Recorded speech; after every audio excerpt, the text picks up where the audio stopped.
دا د خیبر پختونخوا بلدیاتي نمائندگان دي چې د فنډز او اختیارات د نشتوالي پر ضد احتجاجي مظاهره او د وزیر اعلی هاوس مخې ته پرلط پیلوي، خو پولیس یې د وړاندې تلو نه منع کوي. د پېښور پولیسو په مظاهرچیانو اوښکې بهیونکي ګیس هم وکاروه. زه د خپل حق لپاره راغلی یم.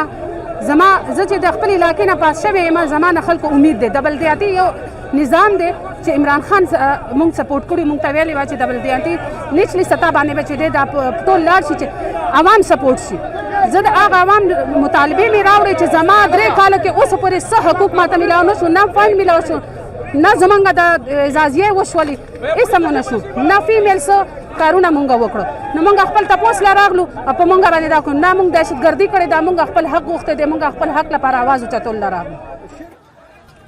د پاکستان تحریک انصاف تیر حکومت په صوبه کې په 2 برخو کې بلدیاتي ټاکنې کړې وې چې پکې 21,000 نه زیات بلدیاتي نمائندگان منتخب شوي وو. د احتجاج کوونکو په وینا چې تر اوسه ورته هیڅ ترقیاتي فنډونه او اختیارات نه دي ورکړی شوي. صوبایي ګورنمنټ حالات دي چې کوم ووټ اخیستی په دې خبره ده چې موږ به د لاندې بلدیاتي نظام له یو مضبوط نظام ورکوو چې کوم د عوام خدمت وکړي. عوام خدمت لپاره دا خلک راوتي دي چې موږ له فنډ راکوي، موږ له اختیارات راکوي چې موږ د عوام خدمت وکړو. خو د بدمرغه حالات دا دي چې کوم خلک د خدمت په نیت راوتي دي هغوی باندې اوس سترګې سورې ایستلی کېږي.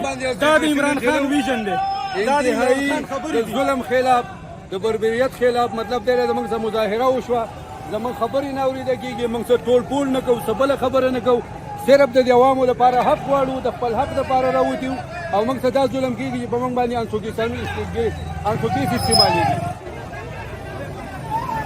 د مظاهرچیانو د غوښتنو په اړه صوبایي حکومت څه نه دي ویلي، خو د سپتمبر په 3 د تحصیل او سیټي بلدیاتي نمائندگانو او د وزیر اعلی ترمنځ مذاکرات شوي چې پکې وزیر اعلی دوی ته باور ورکړی چې د لوکل ګورنمنټ اکټ 2019 به بحالوي. د وزیر اعلی هاوس نه جاری شوی د یو بیان تر مخه چې د معاشي ستونزو له وجې نشي کولی چې زر دوی ته فنډونه ورکړي. عظمت علي شاه، مشال ریډیو، پېښور.